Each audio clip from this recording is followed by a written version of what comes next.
গতকালকে যে খবরটা আমার কাছে আসছে, বরিশাল বিএম কলেজে কিছু স্টুডেন্ট আমার একটা পোর্ট্রেট ছবি তারা টাঙিয়েছে পয়লা বৈশাখ উপলক্ষে। তো পয়লা বৈশাখ উপলক্ষে শুভেচ্ছা জানিয়েছে অনেক নেতাই আছেন। তো আমাকে যারা পছন্দ করেন, লাইক করেন, তারা আমার ফটো টাঙিয়েছেন। এই আমার মনে হয় এটা কর্তৃপক্ষের অনুমোদন সাপেক্ষে তারা করেছেন। এটা তেমন কোনো দোষের কিছু ছিল না।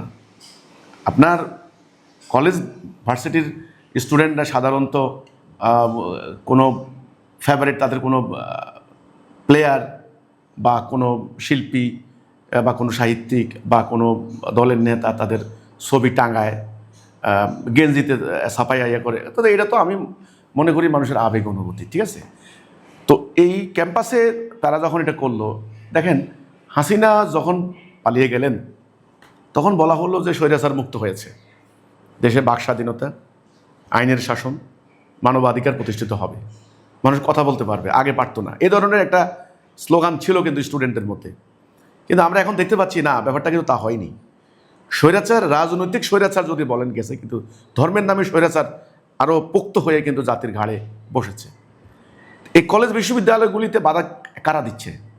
আমি অন্তত কয়েকটা ঘটনা স্টাডি করেছি, সেখানে আমি দেখলাম বিএনপির কোনো ছাত্র সংগঠনকে আমি পাইনি, দু একটা ব্যতিক্রম। বিএনপির কোনো মানে অর্থাৎ ছাত্র দলের কোনো স্টুডেন্টকে কিন্তু আমি পাইনি যে তারা আমাদের কাজে বাধা দিয়েছে, তাদের কোনো এই ব্যাপারে ইন্টারেস্ট নেই। তাহলে কারা বাধা দিচ্ছে?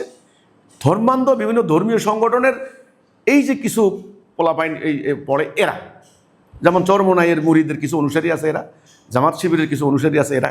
এখন এই ধর্মীয় সংগঠন, এটা কিন্তু একটা আশ্চর্য ব্যাপার, এবং এটা তো মানে খুবই কষ্টদায়ক ব্যাপার যে একটা ধর্মীয় সংগঠনকে আরেকটা ধর্মীয় সংগঠন বাধা দিচ্ছে। কিন্তু বিভিন্ন জায়গায় কাজ করার ক্ষেত্রে, বিভিন্ন শিক্ষা প্রতিষ্ঠানে কাজ করার ক্ষেত্রে আমরা দেখি না যে ছাত্রদল বা বাম আন্দোলন বা অন্যান্য দল যারা আছে, জাতীয়তাবাদী বা সেকুলার অথবা ডেমোক্রেটিক দল, এরা কিন্তু বাধা দিচ্ছে না। বাধা দিচ্ছে বিভিন্ন ধর্মীয় সংগঠন এবং তাদের প্রভাবাধীন তাদের অনুসারীগুলা, এক সংগঠন আরেক সংগঠনের বিরুদ্ধে। এটার মনস্তত্ত্বটা কি? এটার সাইকোলজিটা কি? আমি মনে করি এটার মনস্তত্ত্ব হলো, যদি প্রত্যেকটা সংগঠন যদি মনে করে, ধর্মীয় সংগঠন, যে একমাত্র আমি ধর্মের কথা বলবো, মানে ইজারা একমাত্র আমি নিছি, হ্যাঁ, এখন ওরা যদি ধর্মের কথা বলে তাহলে আমার তো কাস্টমার কমে যাবে। আমার মনে হয় এই ধরনের একটা মানসিকতা কাজ করে যে আমরা ঠিক সহি, এরা এরা এরা হলো ভণ্ড। এরা যাদের অনুসরণ করে, মানে মাদার অর্গানাইজেশন, তাদের নেতারা মূল জায়গা, ওখানে নিশ্চয়ই হিজবুত তৌহিদের বিরুদ্ধে, হিজবুত তৌহিদের ইমামের বিরুদ্ধে বিষোদাগার করা হয়, ভণ্ড, শয়তান এগুলি বলা হয়। তা না হলে ক্যাম্পাসে এই কোমলমতি স্টুডেন্টরা ইন্টারমিডিয়েটে পড়ে, ডিগ্রিতে পড়ে, কিছুই জানে না। এটা ইন্টারমিডিয়েটে পড়ে একটা ছেলে আমার সম্পর্কে, হিজবুত সম্পর্কে কি জানে বলেন? কে করলো? এই ভণ্ড, ওর ফটো মানে ক্যাম্পাসে থাকবে না। তো এটা তো আমি মনে করি এটা অযৌক্তিক কথাবার্তা, তাই না? এটা স্বৈরাচারী মানসিকতা। আমি মনে করি আমাদের স্টুডেন্টদের উচিত হবে তাদের মন মানসিকতা যথেষ্ট সমৃদ্ধ করা, যথেষ্ট উন্নত করা। এটা আমার পার্সোনাল ওপিনিয়ন। এবং তারা তাদের অন্তত এটুকু তাদের সহনশীল থাকা দরকার যে আমার যেমন অধিকার আছে কথা বলার, আমার সংগঠনের কথা বলার, আরেকজনেরও অধিকার আছে তার কথা বলার।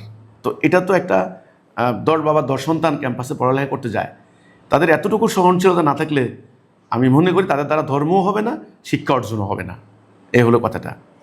তো আপনার এই প্রশ্নের আলোকে শুধু এটুকু বলছি যে শুধুমাত্র সোশ্যাল মিডিয়ায় অপপ্রচারের কারণে কিছু মানুষ না বুঝে তারা খামোখা অনর্থক তারা আমাদের বিরুদ্ধে উগ্রতার প্রচার করছেন।